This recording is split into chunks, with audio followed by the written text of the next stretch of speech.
Je me présente, Astrid Beneteau, j'ai 49 ans, j'habite sur Bordeaux, je suis fonctionnaire et je suis maman de 3 étudiantes.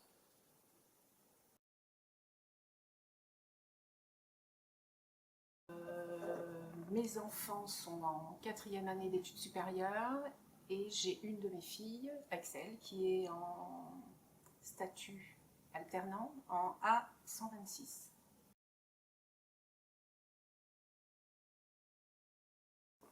En année de première, elles se posaient des questions toutes les trois sur leur études supérieures. Lors d'un salon étudiant, elles ont rencontré, Axel a rencontré un stand d'ICAM et a pu discuter avec des étudiants d'ICAM de Toulouse. Alors je pense qu'elle a eu une bonne approche sur le salon étudiant. Elle était jeune, on a répondu certainement aux questions qu'elle attendait. C'était son avenir à elle, donc moi j'ai laissé ma fille poser ses questions aux étudiants qui étaient sur le salon.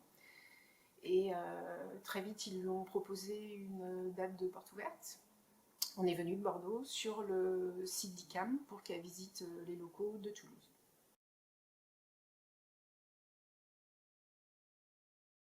Je pense que les 3 parcours de l'ICAM ont été expliqués au moment du salon étudiant et au moment de la journée porte ouverte. Après, ça a été bien expliqué, autant à moi qu'à ma fille. Après, je pense qu'effectivement, elle s'est questionnée entre le parcours apprentissage et le parcours intégré. Je pense qu'elle était quand même attirée par le côté de rentrer, on va dire, plus dans la pratique d'une formation diplômante et non plus dans le côté abstrait des cours. Et en plus, elle souhaitait vraiment pas du tout rentrer dans le système d'une prépa d'une école d'ingénieur. Transition de la vie chez maman au lycée, arrivée dans la vie étudiante sur un campus étudiant, plus dans sa ville où elle habitait, donc grosse transition, mais qui s'est relativement bien passée. Voilà. Je pense que les 2 premières années sont quand même assez focalisées sur un peu le rythme d'une terminale scientifique, avec beaucoup de cours, des devoirs surveillés tous les samedis. Donc c'était quand même une semaine condensée. Et après, beaucoup de cours encore de théorie, quelques travaux pratiques qui la mettaient déjà dans la vie professionnelle en dehors de rédiger des copies et d'écouter un professeur.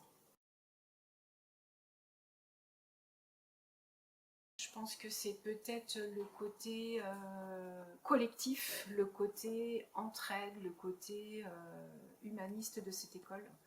C'est une école qui est quand même assez tournée sur le travail collectif et le regard sur l'autre, pas concentré juste sur le travail de l'étudiant.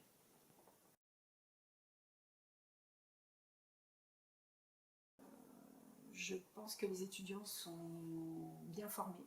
Je pense que les étudiants sont bien suivis et ils sont fortement, par rapport à d'autres écoles d'ingénieurs, mélangés avec le monde du travail.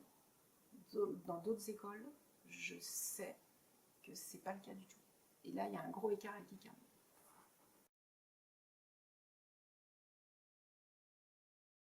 Effectivement, Axel a dû chercher un stage et une alternance, son stage dès la première année, son alternance fin de 2e année. Pour trouver son stage de première année, ICAM a mis à sa disposition le réseau interne à l'école via les alumni, via LinkedIn et tout ce qui peut exister. Elle a trouvé son stage de première année d'elle-même, géographiquement sur la région bordelaise. Concernant son alternance, ICAM organise un salon ICAM Entreprise sur Paris, où chaque étudiant qui est à la recherche d'une alternance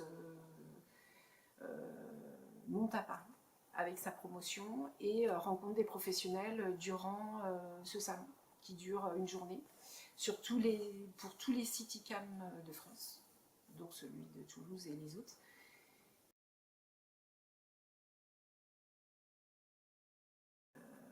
Les retours que ma fille me faisait dans ses premiers mois à l'école semblaient bons, semblaient, on va dire, assez académiques.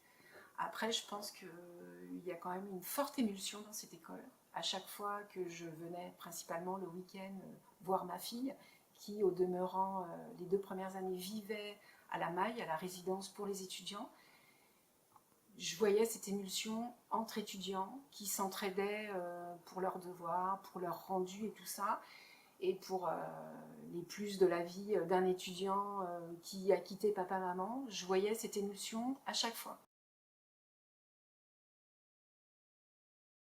Je pense qu'elle est complètement là. Je sais qu'elle a eu...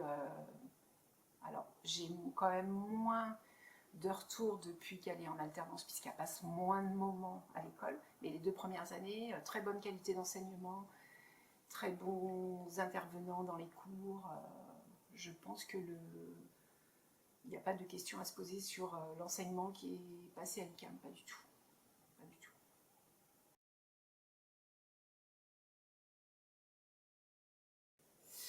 Alors, si je devais recommander cette école, les valeurs de l'école, les qualités de l'école, autant aux parents qu'aux lycéens, ça reste quand même une école à taille humaine. Et c'est vrai que pour les parents, c'est quand même rassurant.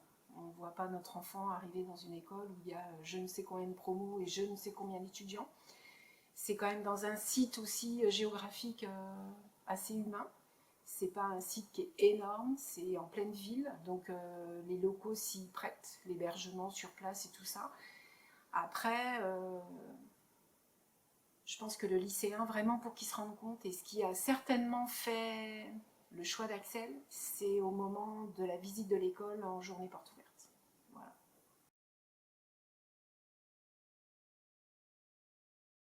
On avait visité d'autres écoles, peut-être avec un peu moins d'attention, mais c'est pas la seule école qu'on a visitée. Après, l'échange avec les étudiants pendant la journée porte ouverte a été important.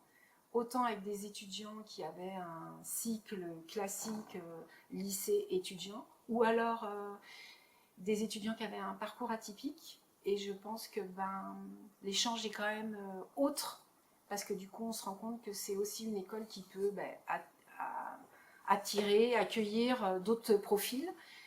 Et les échanges avec les professeurs qui étaient présents sur le site, les collaborateurs, les locaux, qui sont quand même assez sympas. À l'époque où on avait visité, la résidence où les jeunes peuvent être hébergés était en construction. On a pu la visiter pour se rendre compte comment ça allait être à l'achèvement.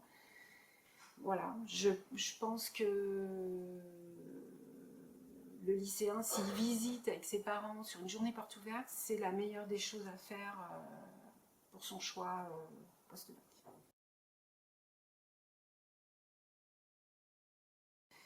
De ne pas hésiter à rencontrer les étudiants ICAM sur les salons étudiants, sur les journées portes ouvertes, sur les journées d'immersion. Il faut savoir que c'est une école aussi qui immerge une journée les lycéens, futurs potentiels étudiants, rentrer dans l'école, accéder au TP, accéder aux cours pendant une journée, échanger avec les profs, échanger avec les étudiants, échanger avec les gens sur le site.